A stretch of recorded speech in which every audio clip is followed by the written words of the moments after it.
Joining us today is a Newcastle and Premier League legend. Now turned his attention to sports broadcasting, plying his trade stateside, we are delighted to welcome Warren Barton. Enjoy.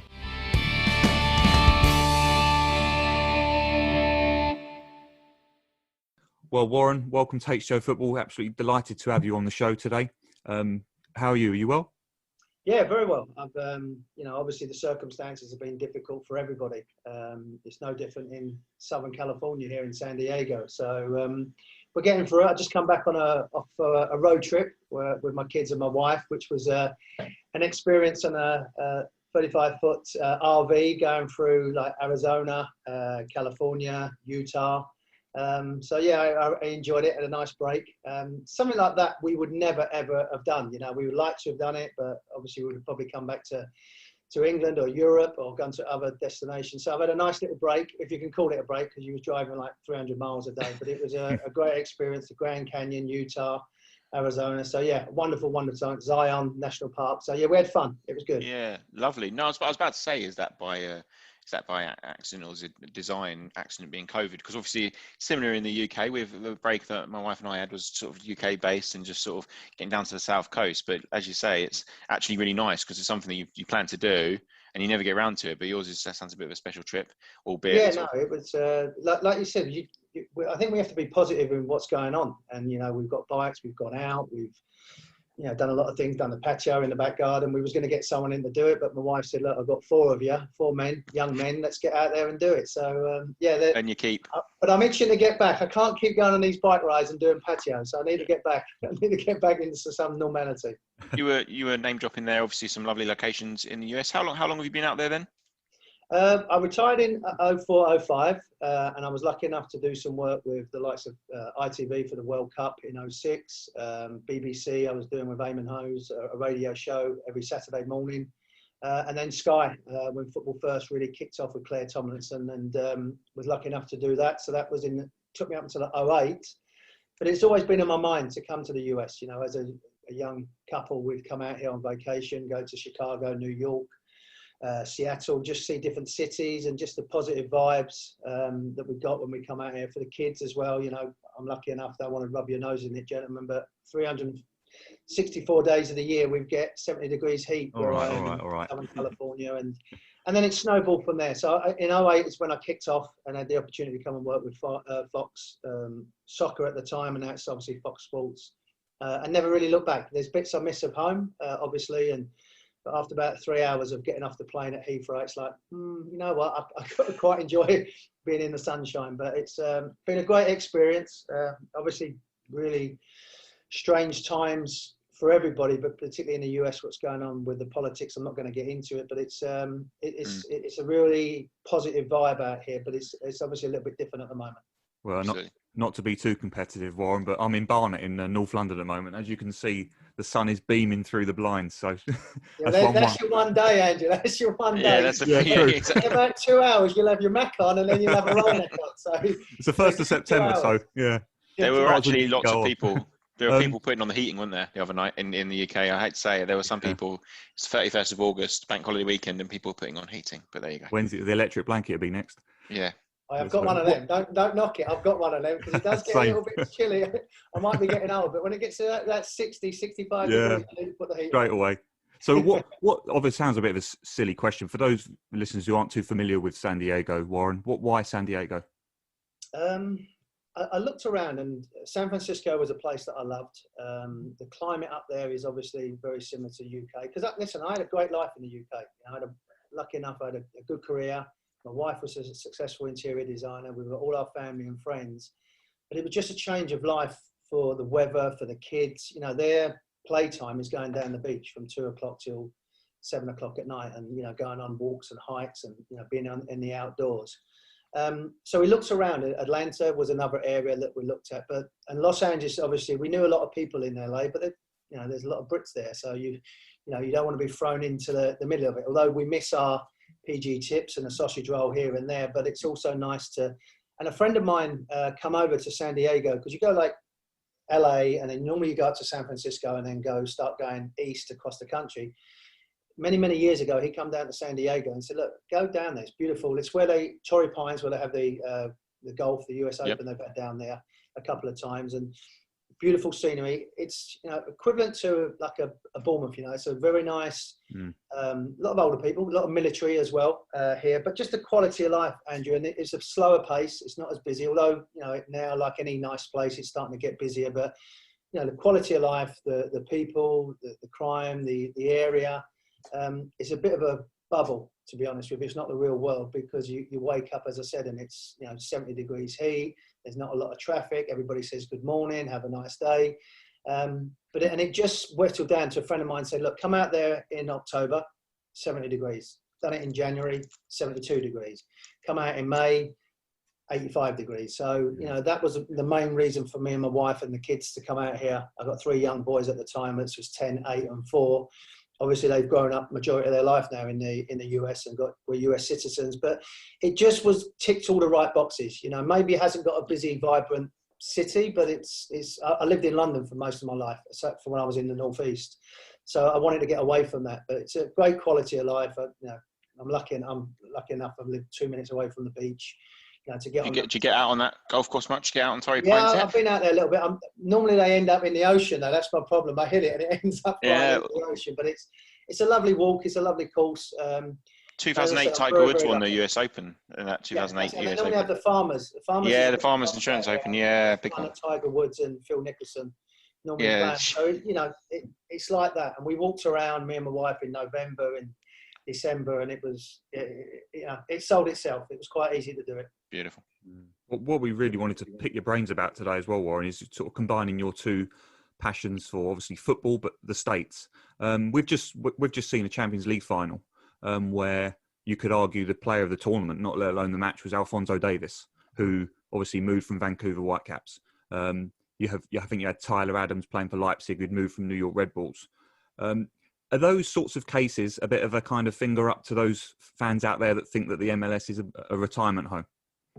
Yeah, I hope so, because it's not. And they've tried, Don Garber, the commissioner, and probably in recent years, have tried to go away from the ageing players of just coming over for a pension, because the quality of player is high. The fans are more knowledgeable. You're still going to have the Zlatan. You still need that big superstar. I mean, listen, he's gone to Serie A and broke all records again. So he's not only done it in the MLS. Obviously, Robbie Keane come out here and Beckham earlier on. So from that point of view, that they needed the superstar to get people interested. But now they're concentrating on their academies. It's more generalised in the professional game that you play for these teams in the academy from when you're like 8, 9, 10, 11. So they've gone into that philosophy that they want to keep players homegrown, come through. The fan base, you see at people like Seattle Sounders, 40, 50,000 people in the pouring rain. Atlanta in their new stadium, 60, 65,000 people. So they've got the capabilities, and now it is a little bit that the talent is there. You are a little bit, some coaches will give you the chance in the MLS to play, very similar to back home. Frank Lampard, Arteta will play younger players, and they have no problem doing it. Some more experienced coaches want to go with older players, know what they've got, and then try and go from there. So, Alphonso Davies, obviously Christian Pulisic, who left when he was younger, went to Dortmund. Yep. But there's some good players now coming through the academy, and they're doing very, very well. And there's a younger generation of Weston McKennie's just gone off to Juve. There's a group of players coming through that, it's like, they can play. But let's not forget, you've had Tim Howard that's come here, Brian McBride, Carlos Bocanegra, and before that, you've had Roy Wegley. I'm old enough to remember someone like Roy coming over, a talented player. So they've got the players, and Brad Friedel, and the list goes on and on. John Harkes obviously being one as well. So they've had quality players, and now what they've done in particular is focused on their younger players, trying to keep them in the system as like a selling league now. They're trying to get players that they can sell and earn money from that. That's why I thought the transfer of Miguel Almiron to Newcastle was an interesting one. Definitely nowhere near retirement, was he? No. And he seems to be at home in the Premier League, Warren, don't you think? Yeah, very much so. I mean, there's two things, and Danny Mills should maybe do a little bit of homework before he opens his mouth. Is that you have young American players that are coming through the academy that are nurturing, getting coaching, get the ability. But also what they've done is go to South America and pick up players at 21, 22. Martinez is a kid that unfortunately has just done his ACL. He's a goal scoring machine. Okay, I know it's the MLS, but you can still know that he's a natural goal scorer. And, you know, from that point of view is that now they've targeted and said, you know what, we can go and get younger players from, you know, whether it's Honduras or Mexico or whether it's been Panama, wherever it's been, to get these players, or South America, a young Argentinian or a young Brazilian kid, put them in the league and play them, build a team around them, and then sell them on. So that's the two folds that they're trying to do now. It's not only developing young players through their academy, they're looking now that they can go to South America, bring them over here, nurture them, give them a couple of years of exposure, and then sell them for $40-50 million or whatever it's going to be. So that's where the league is looking as a, and it's a shame, but as a business now. Before it was just trying to survive. Let's get the big names in, people watch it, get a TV. Now, how can we earn some money and drive some revenue through these clubs? Because, guys, you come over and look at some of these facilities, it's magnificent. You know, Atlanta's got a great one, Red Bull, New York, got some good facilities. And obviously the players are getting better as well. Is that success on the pitch, and obviously, like you say, those talented players coming through and being purchased at the right age in terms to develop the talent, is that increase also being matched off field in terms of through the gate? You know, what's the viewership like in the US? Is that steadily increasing still? Yeah, I mean, every year it increases. You know, you looked at the Champions League final 5 years ago, it was getting, you know, good figures, 400,000-500,000 people. Now you're talking about a couple of million that are trying to watch it. In the bigger picture, when you've got 350 million people here, you know, you're up against, and I think it's a question you're going to ask me, you know, the NFL is a monster in itself. That's a magnificent machine, very much like the Premier League is. Then you have obviously the NBA basketball, which is another that's had a new lease of life. Baseball is a little bit on the decline, but there's still a lot of older people that will watch it. Hockey is there and thereabouts at the MLS. So now, you know, you've got, in the UK, you've got three prominent sports without offending anybody. You've got obviously football, cricket and rugby. I know there are other sports and I don't want to go away from that, but in the US, you've really got five. And then you throw into college sports as well. You know, college sports out here. They just signed a deal with Fox. It's called the Pac-12, which is obviously the Pacific side of 12 teams, which is like UCLA, Stanford, Oregon, these type of teams that are huge. It's $1 billion for 10 years. They've just signed a TV deal, and then you get the football and basketball involved. So the knowledge of soccer is getting bigger. NBC have got the Premier League rights. When I first come, Fox, we had it for 9 years, the Premier League. And every year, the viewing figures went up. You know, 100,000, 500,000, 750. You know, these are for the Man United Arsenal games or the Liverpool Everton games. You know, they was getting big numbers progressing. And then sponsorship come in. Now you're saying the Champions League has gone to another company. They've done it with CBS and done a magnificent job. Their figures was through the roof. It's like anything now. It's all driven by viewers and people subscribing for the TV. You know, they get a cable company that will have, you know, Fox on it, but maybe not have NBC. So you have to pay your $5 to try and get that. So the game is growing. Probably in the last 5 years, it's, you know, 1,000% from where it was. And in an organisation aspect, Warren, you've got the expansion coming up, haven't you, in a couple of years' time? So that's only going to add to that, isn't it? Yeah, I mean, we looked at expansion. Let's go back 25 years. The MLS is saying that it's been going, which, you know, I've got shoes that are longer than that. So, you know, pair of shoes. So the 25 years it's been going. You could buy a franchise there for $5 million and you could spread it over the 10 years. And some of these new franchises didn't even pay the $5 million because they couldn't keep going. Now you're talking about $300-400 million just to buy a franchise, not let alone a stadium, and being shown that you can sustain 5 years of paying wages just to get that. You know, you talk about my love, Newcastle. You know, Mike Ashley wants £300 million. Okay, but here you're asking for the same equivalent, 350. You know, Nashville just got it. There's going to other teams that be coming through. You know, 300. You know, it's a new franchise that you're taking a chance because you haven't got the TV money of the Premier League. Yes, you've got ESPN and Fox that are paying the TV rights, but nowhere near of what the NBA, college football, or the NFL generates. So to do that, but that just shows you what owners are trying to do, that they are happy to spend $500 million on a sport that's growing. That's what I was going to ask actually around that spectacle piece and from the broadcasting side of things. Like you said, you've got a monster in NFL, you've got the NBA playoffs, obviously this year a bit different, but ongoing. You had someone like, like the Warriors obviously dominated NBA for the last few years. Last year they moved into the Chase Center, these facilities. It's such a big spectacle.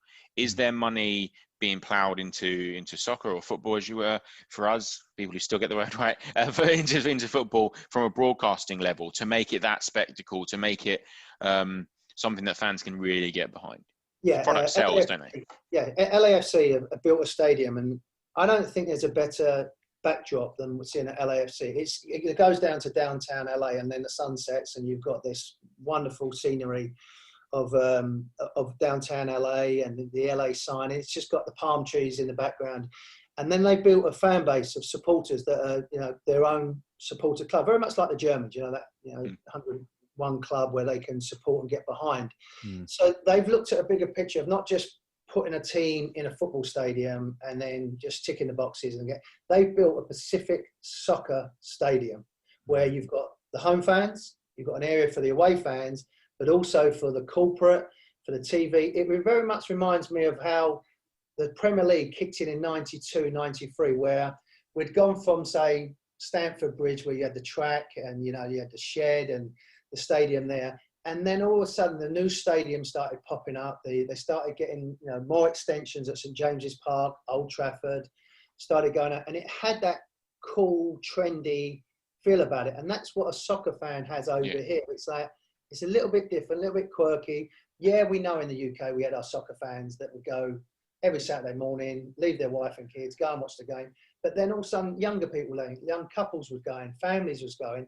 And it's very much what they've got here in soccer, that it's a whole family experience. And you're right, you need, not that they eat all the time, but the food is at a high quality. It's not just a burger with onions that someone's been cooking it for 3 days. It's a ready-made food. Someone brings it to you. It's not just purely around the food, but the Wi-Fi is good. The restrooms are clean. You can park your car. All them type of things that we just sort of get on with it, English people, don't we? I've been used to going and say Dagenham and Redbridge when I was there non-league, and you can find we're ridiculous in the UK. We'd prefer it to be grimy and grotty, wouldn't we, on an away day? The worse the better in a way. Yeah. But I think but to attract sort of families, but I think a new wave of supporters in new jurisdictions, you're right. It needs to be about. And whether again, I'm an Arsenal season ticket holder, so I'm one of those people that don't mind sort of it being a bit old school. But equally, like, to attract that fan, you need it to be about the experience, doesn't you? It's not just about the 90 minutes. They do spectacle so fantastic. Whenever I've travelled to the States and I've taken a game, whether that be NBA or NFL, you can't deny that the spectacle is phenomenal. Yeah, I mean, it's a show. It's a show. Everything they do is a show. And even silly things. You spoke about the Warriors, their stadium. I think, and I'm sure, every seat you can put your phone down and charge it. Which is, how many times you I want to take a picture and your battery's low. They've thought about everything, not only about where you can park your car and get some food, but can you charge your phone, and have you got the right seating area and things like that. If you're paying $100 for a ticket, and the NBA is obviously a lot more than that, 200, and NFL's even more, they want you to have a good experience, because they know if you don't go there, you might go to hockey. And if you don't go to hockey, you might go to the football game. So that's the competition, and everything's consumer driven to be a good experience. Listen, I'm old school, so I don't mind. I was there standing at the North Bank and, going to watch games. But now when I want to go and watch a game with my kids when they was younger, I don't want to be queuing up in urine to try and get into a toilet. I want, a little bit of comfort. But we still like it now and again. There's a couple of service stations that I know on the M1 that are still old school, so you can go and see them if you like. But I think by and large, the US is obviously a lot of more forward thinking about the stadiums, and I'm sure now new stadiums are being built. Brentford are doing their one. It's going to be state of the art and stuff like that, which is fine, which is all good. I think it's an interesting point you make there, though. When we spoke to Matt Slater from The Athletic a few weeks back, and we were sort of talking about the whole monster of the Premier League, and you mentioned ticket sales there and prices, and I just wonder if the Premier League have got some thinking to do. I know that there's whispers, aren't they, that they look on enviously at the NFL and want to be that type of monster, because they feel that the NFL are doing things that are just way above what the Premier League are doing at the moment. And at what point do you charge a fan 60, 70 pounds to go and watch a Premier League game, but not have the experience that we're alluding to, you know? Yeah, I think you're right. But the NFL, their rights are just in the US. So forget about the Premier League goes all over the world. So the money that they generate, I think it's like what last time I was counting was $5 billion. The Premier League, the NFL got but they only play. I think they got $3 billion. But their sales really, apart from maybe the UK and in China, their sales are just purely driven by the US market. And that's where they took a bit of a hit as well with the controversy about the kneeling, obviously with the military people that are involved. So they're trying to find a way to scramble. They, vice versa, Andrew, they look at the Premier League and say, how are they doing things? How can we make it better? So that's where you've got two big monsters that are trying to compete with each other globally going forward. The NBA is not far behind as well, because the way that they do it as well with their players, still a little bit for me, it stop-start. But saying that, I don't mind the water breaks that we've had, because if you're thinking of a bigger picture, in that water break, you can still see the players getting a drink, but you can throw commercials in and sponsorship, and that's a way of generating money as well. So I'm sure Sky, the Premier League, BT will be looking to say, how can we maybe keep that break and sell some more advertisement? Because that's the biggest problem I had when I come to the US. People's like, we've got no breaks. We can't, when we go to a half time where you see Gary and Jamie break a game down, or Rio, whoever it is, we used to have like 90 seconds to break a game down, and then but it was commercial, because they needed to generate some money. So they're looking both ways, and the NFL have been doing that, and Premier League. So, that's where as consumers, we have to be mindful of, like, okay, we're paying £60 for a ticket. Exactly. Yeah, you're right. We want to have that, but we might get a commercial break halfway through our half time. So, that's where we have to be a bit open-minded. Those water breaks are interesting, because everyone keeps saying, it's like it's a tactics break, and I'm thinking, well, what's wrong with that? These managers are getting paid a lot of money. I like that. If I do coaching, I've coached like academy and my kids. When a game's going on, it's like a basket, they're going, sometimes you can just give me a timeout.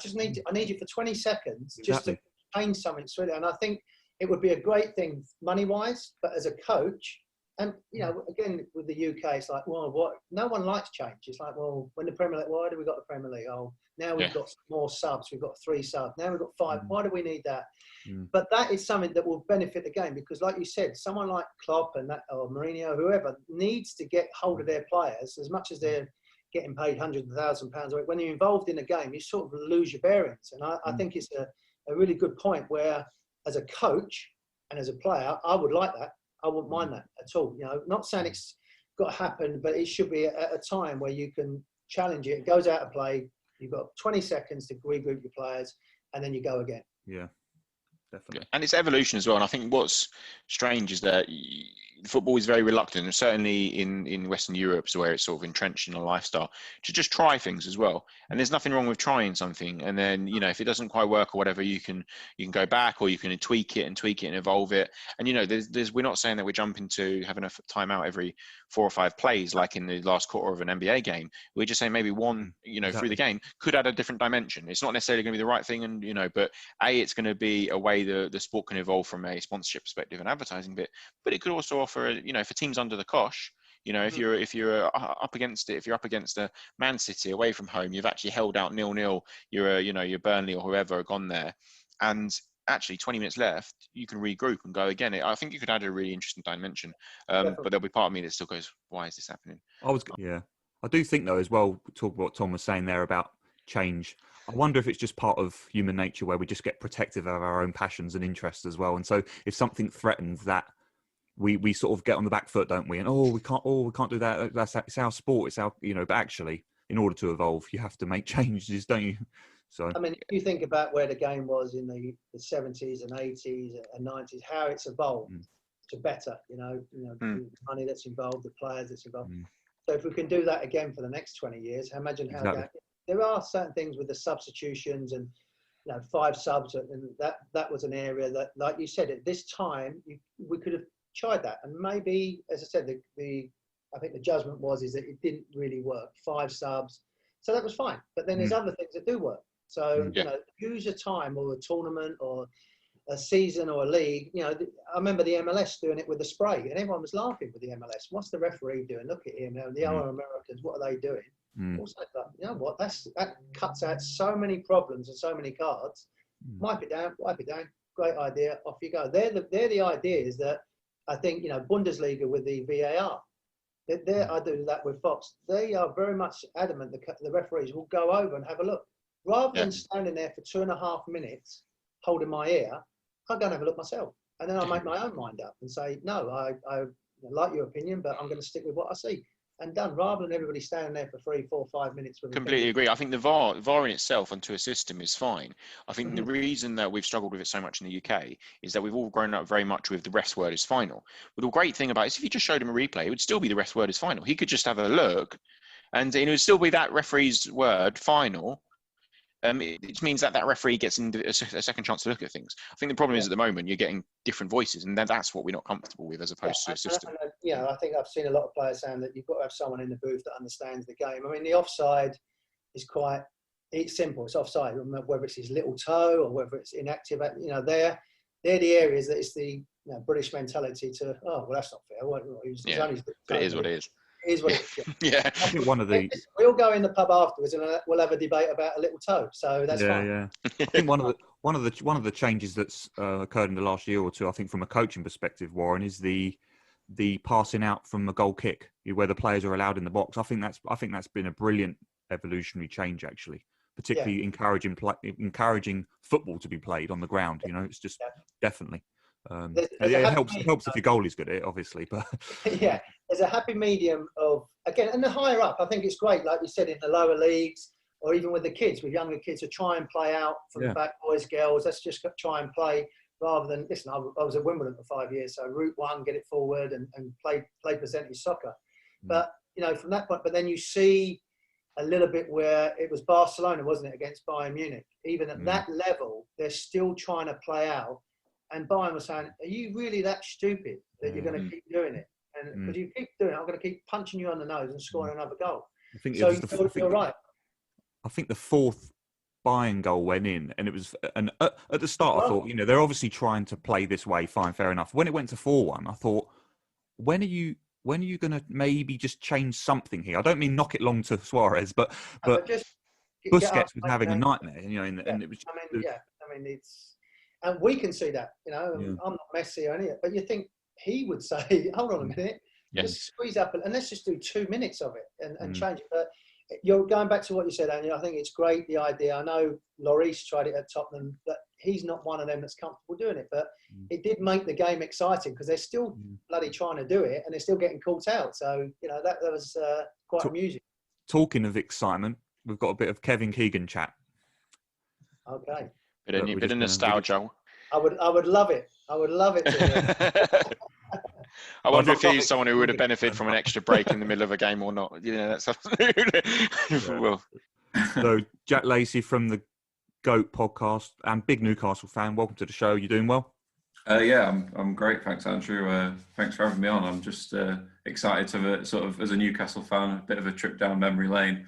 It's probably a bit better for me at the moment than talking about the present. So, glad to be on. Yeah, good stuff. Warren and Andrew and I have been putting the world to rights about what should and shouldn't change in football anyway. So I think a trip down memory lane and some nostalgic chat about Newcastle will fit in well. Harry Maguire is the most expensive British defender at the moment, isn't he, Warren? Do you look at Harry, Warren, with some jealousy there? I used to have that record. No. I mean, was it 50 million you went for? 50, 70. I always say with Carl Walker, Carl went for 45 or 50, but I could cross the ball, so maybe I was worth a little bit more. But they just missed the zero off.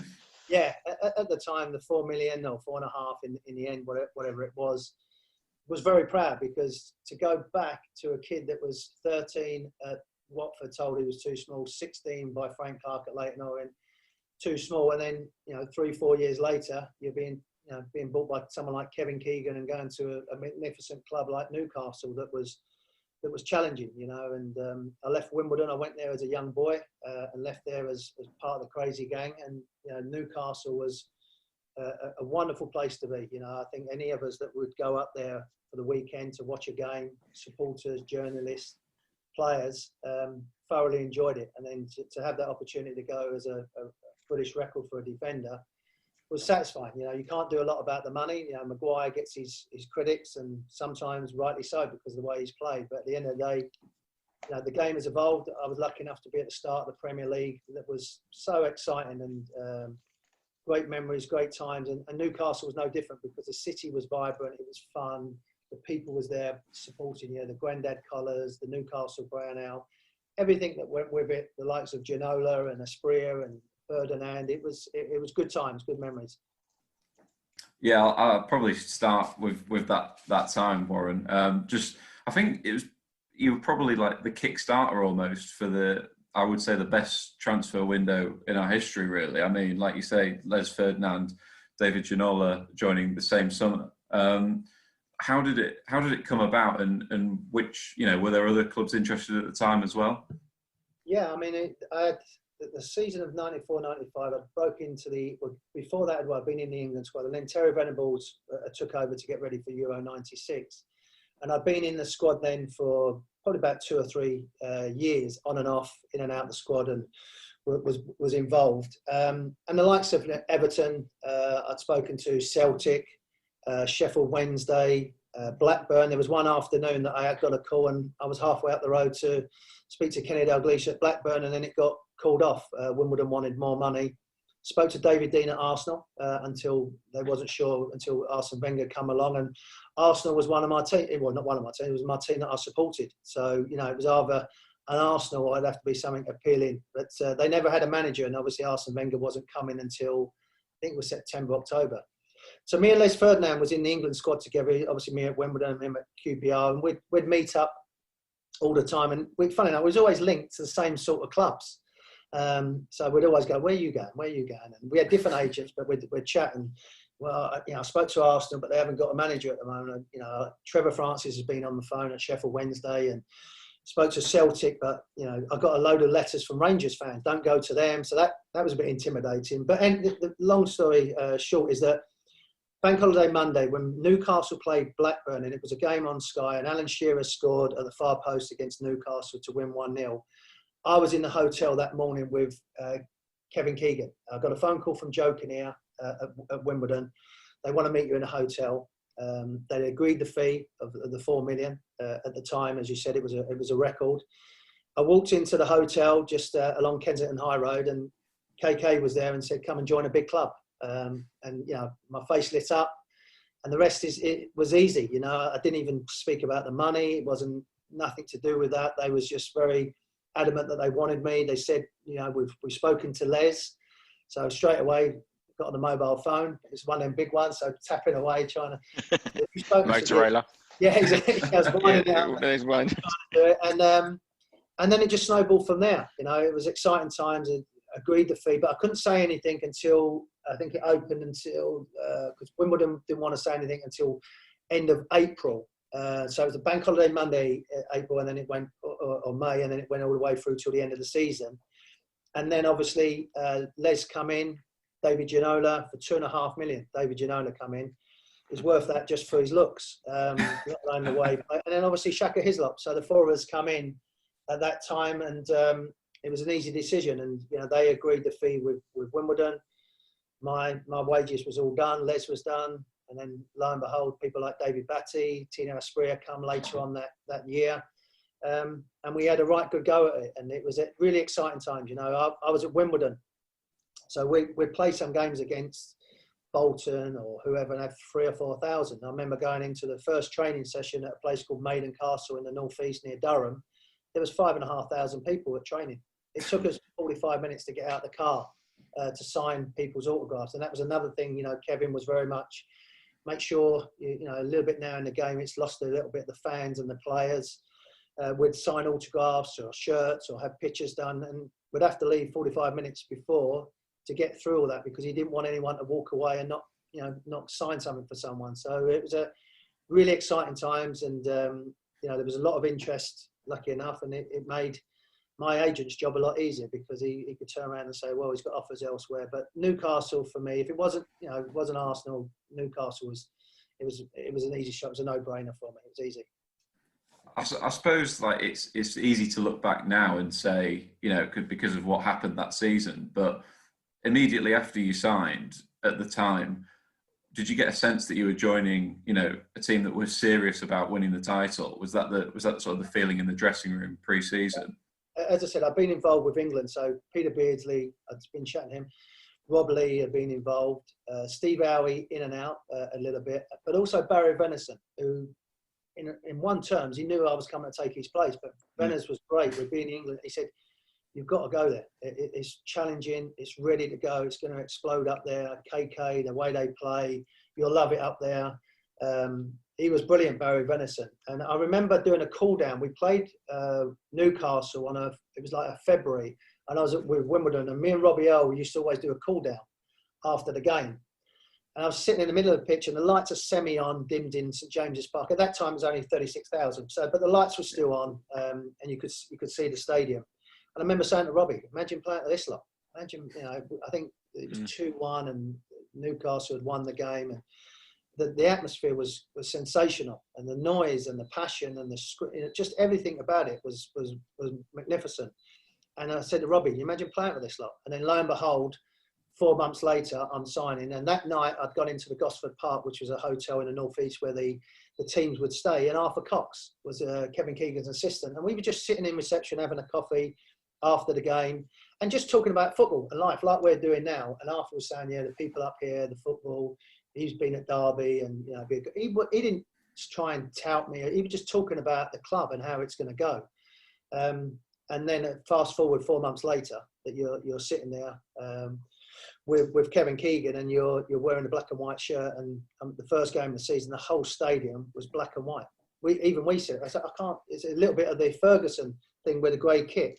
We kept passing it out because all you could see was black and white everywhere. The balls kept going out of play because all we could see black and white shirts everywhere. But it was a special time, and a time I never forget. People ask me a question: "What's your best moment?" All of it. I loved every minute of it. It was, as I said to you before, to be told you're too small and then end up playing for your country, and then playing for arguably at the time one of the most exciting teams in the Premier League and the area. And I've just looked at a picture, funny enough, today, and they had to play with someone like Shay Given for as long as I did. Philip Albert was top player. Rob Lee, Batty, Tino. All these players go on and on and on. John Dale Thomason, who didn't do particularly well, but ended up winning a Champions League medal. So Gary Speed and these type of players that you was involved with.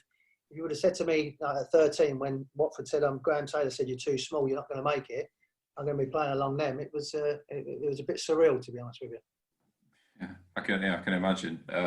I often hearing in years following on from that team, the sort of 95 to 97 Keegan team. I often hear a lot of the more attacking players in the side talking about what a great team it was to play for. But I always think, well, that sort of makes sense because it was such a sort of attack-minded philosophy right through the side. But what was it? How was it being a defender in that team? Was it still as enjoyable? I know, you'll have to ask Darren Peacock. he was the only one we had. Yeah. You stay back. Yeah. If you remember as well, that fullbacks at the time would stay as a back four, defend, give it to a wide player. But me and John Beresford, I'm not saying but it's like Cafu was that going forward. We wanted to get forward and express ourselves and be that extra player in the final third, keep the width and overload it down the side. So, to be in strong that team, comparison there, Warren. What? It's a strong comparison. Cafu and myself, we like to bomb forward and get down their right side. Well, I can't. Cafu was a little bit behind me, so he'd obviously seen Barton and Beresford running down the wing. Absolutely. I want to be like him. You had the Lee Dixon, go with the Arsenal. I always said to Dicko and Nigel, "You just fucking defended there." He said, "Yeah, but I had like Perez and Henry and kept giving them the ball. It's easy." So the fullbacks change. You go up and down, and the times before where like a fullback go up and you come round and you shuffle. That he just wanted to go forward, and the whole midfield player, whether it was Lee Clark or David Batty in the end, was going to be the screen. Listen, it's like anything. When it works with Man City, it's great. when you lose a game or you get overloaded when you're playing against the top teams who figured you out the second time around, then you have to play that coaching. And going to what we said, maybe in some games we were so exposed and so wanted to go forward, a little timeout just to say, in the Man United game when Cantona scored, we absolutely battered them. We did it the year after and beat them 5-0, and it should have been 5-0 that game. But halfway through that game, we were still going forward.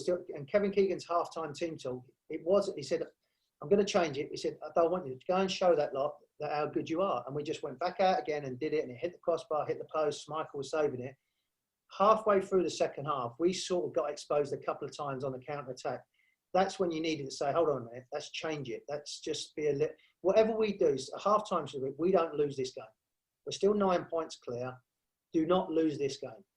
And then lo and behold, it gets to, I think it was 7 points at the time, and then it snowballed effect. But yeah, just going forward, I remember saying to Kevin after 5 or 6 games, to keep going forward. I want you to keep going. I can't catch Keith Gillespie. He's too quick. He said, I don't care. Just make a run, because you may get it once, or you might get it the 5th time, but just keep going and do that. And, that's how we was. And that's why we maybe got the name the Entertainers, and there's never a day go by that I don't wish we was more a little bit defensive and grinded out a couple of results and won the Premier League. But it was a great time, as I said, and exciting to play.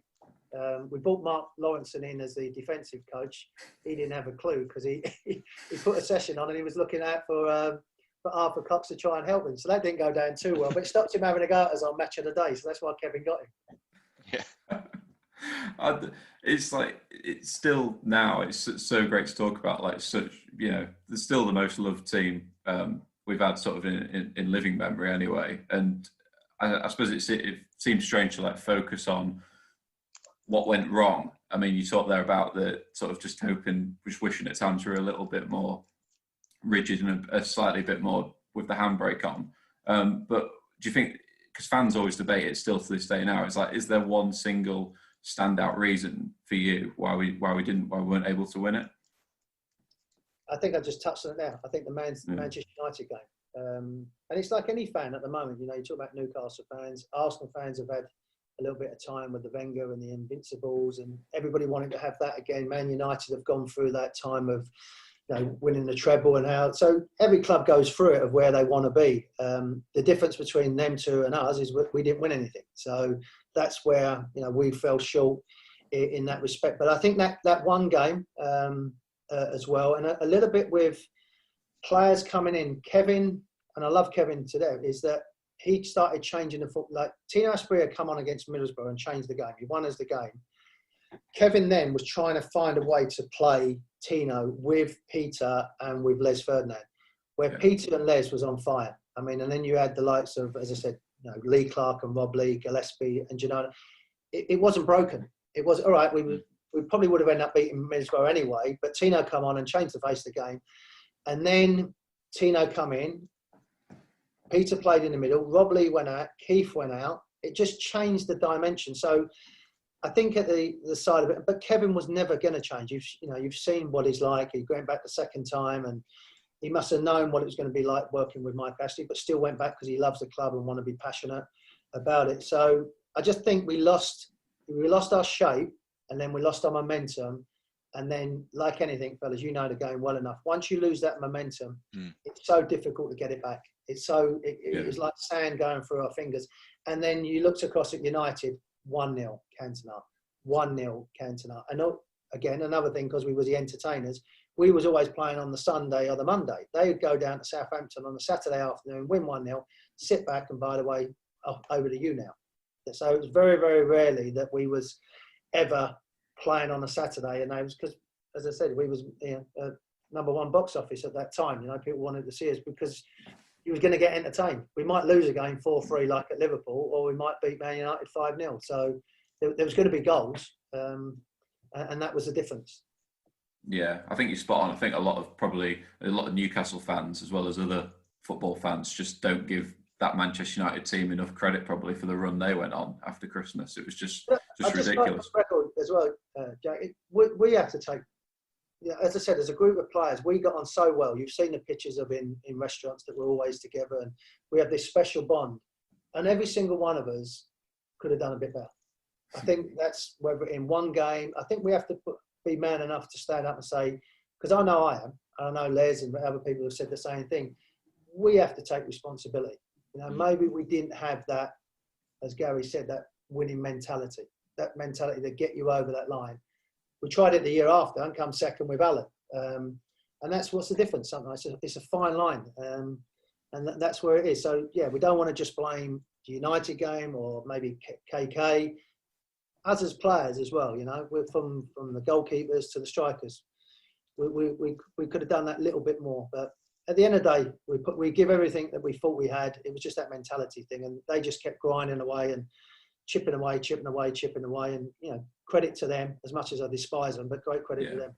Yeah, no, completely. I suppose, like, the following season, after we've had the brilliant 5-0 game, like the sort of revenge, if you like, and then Kevin leaves midway through the season. Did you see that coming as a group of players, or was it a complete surprise?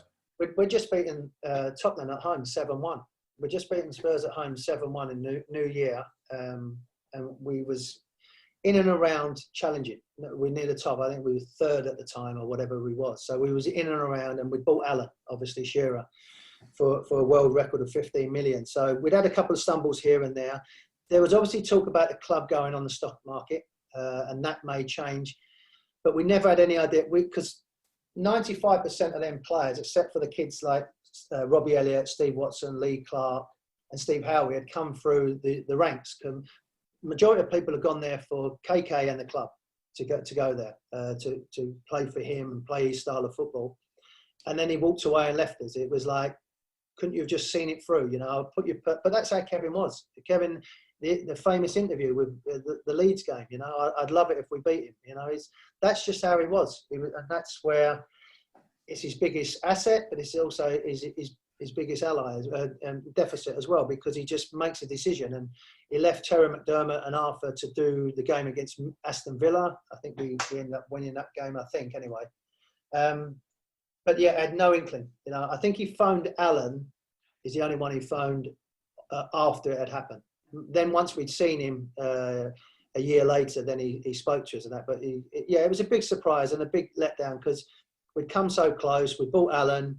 All right, we wasn't 12 points clear, but we still had a chance of winning it. And obviously he left, and Kenny Dalglish come in. And Kenny was a great person to play for. He did give us a little bit more balance, and in the end, he got us to a cup final and got us second in the league. So totally different personality though than Kevin. Totally different personality. Yeah. Do you? Because I think both Kenny Dalglish and his successor Ruud Gullit, like the reputations are slightly tainted, I think, as a fan on the whole of the fan base put together. But do you think that's fair, or do you think, you know, how did you find them both to work under? Kenny was great. Kenny was a very introvert person. He was quiet. You have to know the club, and obviously, I think Liverpool and Newcastle are very similar. The fans have a big say in the club. They come and watch you train. You go out into a supermarket, someone's going to come over to you. You go to a petrol station, someone's going to chat to you. I went to a Chinese restaurant with my wife. 2 hours later, 3 fellas are sitting there having a Chinese meal with us. You know, that doesn't happen anywhere else. You know, I don't think anyway at the time. So Kenny knew about the fans, but it was, you know, a little bit more of fans can't come and watch on a Friday. They can't. We get on. You know, he didn't want to sign their autographs as well. He's very introvert. Just wanted to go and talk about football. But with the media, with us, he was brilliant. Always protected. Sometimes too much. We'd play games. I remember Bobby Robson done it. We played against Charlton, and we was bloody awful. We was awful. They beat us. We were supposed to be going on a trip to play golf in Spain or wherever as a break, because it was the international break. Got leaked out that we was doing it. Bobby come on there live on Sky and said, it's a disgrace. They should be embarrassed. And just told the truth. We know, we're sitting there. But Kenny would have said, it was like we did with Stevenage. The pitch is not good. The referee didn't help us. A bit like Klopp. It was a bit windy. Just protecting these players. Newcastle fans don't want to hear that. They don't want to hear that they're being protected. But I remember Kevin doing it at Highbury. We got stuff down there 2-0. He went Barton, Ferdinand, Ginola, KK called us all out. We got hammered for it, but rightly so, because we was bloody awful. Kenny wasn't like that. He wasn't going to sell anybody out. He'd stick together, and he had to work under the regime of how he had to buy people. Alan dislocated his ankle. We'd already agreed to sell Les Ferdinand, because again, he told Les that he wasn't going to play every minute. So Les was like, hold on, I've just scored 50 goals in 2 years, and you're telling me I'm not going to play. I was on holiday with him in Bali. I said, Les, just turn up for training, because you are going to play. You think 52,000 people are going to let you sit on the bench? So he went, no, that's it, I'm off. So he left, then Ginola left, and then it all disintegrated a little bit. But Kenny, as a person, as a football man, was trying to do the right thing, but it's always coming after that person. It's like Sir Alex Ferguson, when he left, David Moyes has walked into it. It was never going to happen. He should have let Ryan Giggs do it and stay there for 18 months and then come in afterwards. It's always going to be difficult. A little bit like with Wenger, you know. Emery come in, it was never going to be the same. You needed a different person to come in. Yeah, completely. I think that's a really fair assessment at that time. Actually, you sort of, from my mind anyway, you played in with some of the best right-sided midfielders in front of you that we've had in the past 20 to 30 years. Really, I'm thinking Keith Gillespie, Norberto Solano, and even Peter Beardsley when he moved out there, as you touched on earlier. Did you have a favourite partner, if you like, to sit in front of you? Or? Nobby for me, and Will Fox. Don't forget, when I first went there, Foxy was. So he was a great little player as well. Keith was really simple to play with. You know, I used to come inside on my left foot and just slide it in the channel like we did in Barcelona. And then Keith, because Keith never really wanted it to his feet, he wanted it in the space to go in behind and so on. But Nobby was a great. Norberto Solano had good feet, good technique, and he'd work and come back. Great on set pieces, great off the field as well. We'd be in a hotel 11 o'clock at night, and Nobby would be down the corridor with his trumpet, waking everybody up, and things like that. A great person, a tremendous player, a really, really good, clever player. And as I said, the 3 or 4 years, Kieran Dyer had him a little bit as well. Just had to coach him for it with some of it as well, because he was a free spirit and wandering off. But for me, as I said, Nobby was the best one to play with because we sort of complemented each other. He was never going to run in behind, so I would just be his legs. And I'd have to run past him bloody 6 times before he'd give me the ball. And he'd just say, oh, sorry. And I said, not bloody sorry, you keep seeing me, but you keep coming inside and playing your bloody 1-2s. But you're sorry you'd pass. You just get back there and give me the ball again and I'll do it. But he was, as I said, a good little player and a good person as well. I'm pleased with him, what he's doing with the national team as well. He's still got that little beer belly as well, that little pot belly that pops up. I just quickly, because I don't know how we're doing for time, but just to touch quickly on the sort of the Bobby Robson team and sort of moving on to September 1999. I mean, how quickly was he able to turn things around? And I suppose what was he like to work with on a day-to-day basis? He's the best, Bobby. He was magnificent. He had a bit of Kevin, how he was with the fans, the enthusiastic, the passion.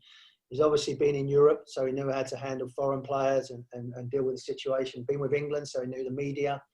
He was like a breath of fresh air. Rude for me, played me and liked me. He wanted me there. But as a man management, he was awful. The way he treated people, not just players, but just kit man, people like that, just had not that respect for people, which is a big thing in the North. Well, a big thing as a person in general, how you should be. But particularly up there, and so Bobby come in. I was just delighted in his first training session. He knew my name. Yes, he actually knew. He'd not forgotten me, but he didn't have to say anything. We played Sheffield Wednesday, and he just tweaked it. And he said to Alan in front of all of us, "Why do you keep coming to show for the ball?" And Alan being Alan, I don't fucking know. I'm being rude. Told me to keep showing for the ball. Go that way. That's where the goal is, and that's where we're going to give you the ball. So we go and beat Sheffield Wednesday at 8-0 and he scores 5 goals. So, that was a huge statement. And again, we still stumbled through that season a little bit and got from where we was up near the bottom. And I think we ended up finishing 11th, 12th, 13th, around that mid-table. And then we built from that. And then the likes of Bellamy come in. Kieran was more adapted. Genius would come in. we just started. Laurent Robert would start playing more and more, and we had exciting players. We had a bit of pace about our team, where before we'd had Al and Big Dunk, and was direct. They were a handful, but we never really had that pace to create a little bit of space in behind. Then Gary, Rob Lee come back into the equation, Nikos, and obviously Shea was like his blue chip players, as he called us. And we just had a good backbone of a team. And then he started sprinkling in these younger players. But he was the best, a gentleman, a wonderful person, great humour, great knowledge. And he's missed, the game's missed, because he is such a great, not just for Newcastle, I think in general. I mean, in this time, we've watched different things on Netflix, we've had the Michael Jordan thing and the Bobby Robson thing as well. You could watch that over and over again. It irritates me, and I put it on social media a little while ago. He should never have got the sack. Should have maybe moved him upstairs, and younger players were saying certain things. That wouldn't have happened, I don't think, in my time with the likes of the blue chip players. They would have had their say, but we would have tried and smooth it over a little bit and be that buffer between Bobby and the younger players. But, it happened, but he was a really, really lovely man, a good man. He had a side to him, though. He said to me, you can stay here and go in the academy, but you're not going to play a lot because I think your legs are gone. I was like, fucking hell, 2 weeks ago you told me I was your captain. But that's how he was. And I went, listen, I want to play. And he went, no problem. And, you may not like what he said, but you respected what he said. And he was great. He was great for the club. He was great for everybody. He was great for the Premier League as well. I wish we would have got him when KK left, but he was at Barcelona, and he was never going to walk away from that opportunity. But he was a knowledge of football and just a nice person. We'd be places like Selhurst Park, which is the worst place to get out of, to try and get the train or get the flight, and he'd be 45 minutes signing autographs or talking to a steward about a game that happened in 1975 with Malcolm Allison. It's like, come on, Gaffer, we've got to try and get out of here. He went, all right, I'm coming. But he was brilliant. He was brilliant. When I completely agree that that single decision of sacking Sir Bobby was probably the start of where the club sort of declined to and is at now, Warren. So I completely agree with you on that. Just quickly to touch on, I know you said like he could have that side to him and be like really honest with you, brutally honest almost, but when yourself and Rob Lee moved on to Derby, was that was that him making the decision, or did you just want to go and wanted to play and rather? I wanted to play. Yeah, I mean, I'd not played for a couple of weeks, and Aaron had come in. Aaron Hughes, who was a really, really good player. He was 21, 22. I was 33, 34, and it was the right time. We played against West Ham, and I didn't play particularly well, and you get certain moments, and Joe Cole had gone past, and it's like, you know what, I ain't as quick as I used to be, and it was just the right time. And I didn't want to. I remember Peter Schmeichel saying to me, and it was a little bit afterwards, he's like, let people remember you how you are, not what you are. Like, at the end, he's like, you overstay your welcome. And I said to Bobby, look, I can still play. And he went, yeah, I know you can, but you're not going to play as much as you will know. And I went, well, okay, fine. And it's great Derby County come in, which is a great football club. Great fans. It was a really good opportunity for me, and they allowed me to play for another 2 years, which was great. And I owe them a lot, and the club and John Gregory for going there. And that was the end of me at Newcastle. It was 7-8 years, and you moved on. The same with Rob. Rob was like, Genius had come in, other players. I said to Rob, it's a great club. Gregory, we needed some experience in that midfield.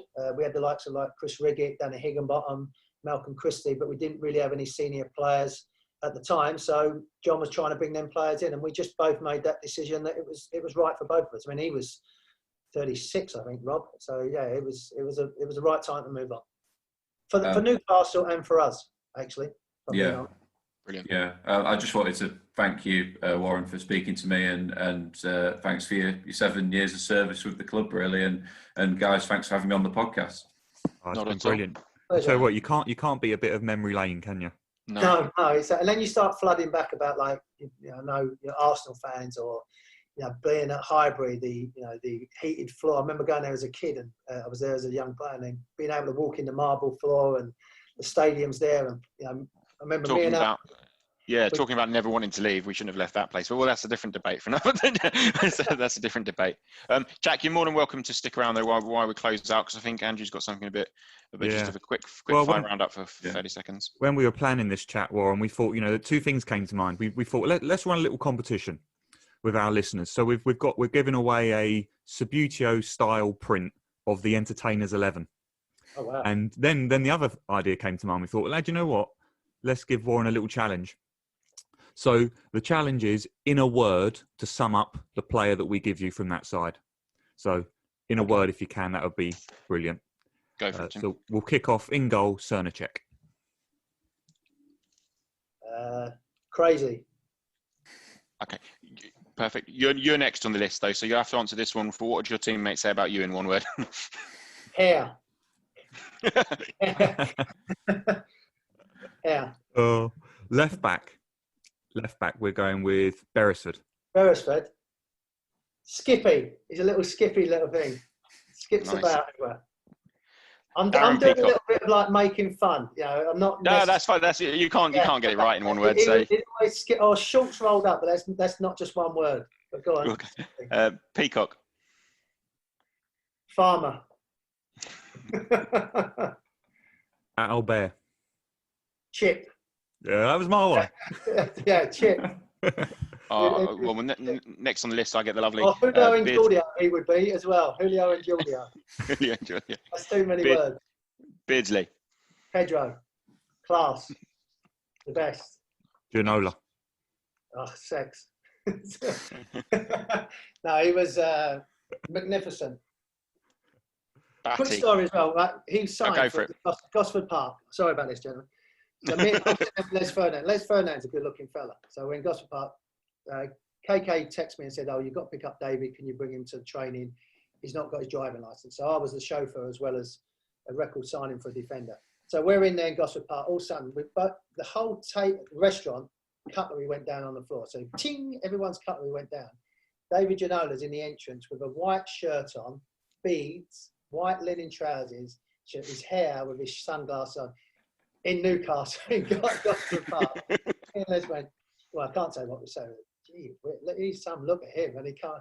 Hello, Warren. Hi, David. Les. David. Sat down. I've just got to heaven. I've got Les one side and David the other. It was great, but he was magnificent when he first came. He was brilliant. Top player. Nearly there. David Batty. Tackle. Rob Lee. Yorkshireman was the quickest off the training ground as well. He'd be in his car and have his hand out the window going back off as he's driving home. Rob Lee. Doggy, we call him, the dog. Or you can call him tight as well, because you go out for a drink with him. I've been out, me and him for a drink. 4 rounds in, he's still not bought one. 4 rounds, only 2 of us. Big Les. Sir Les. Absolutely. And the one and only Alan Shearer. God. Or bald, whatever you want to be. Or boring. So take your pick. Bald, boring, or God. Quick story from Bobby as well. He'd go around the team talk and it'd be like, Given, Barton, you're doing well, you're doing your job, Speed.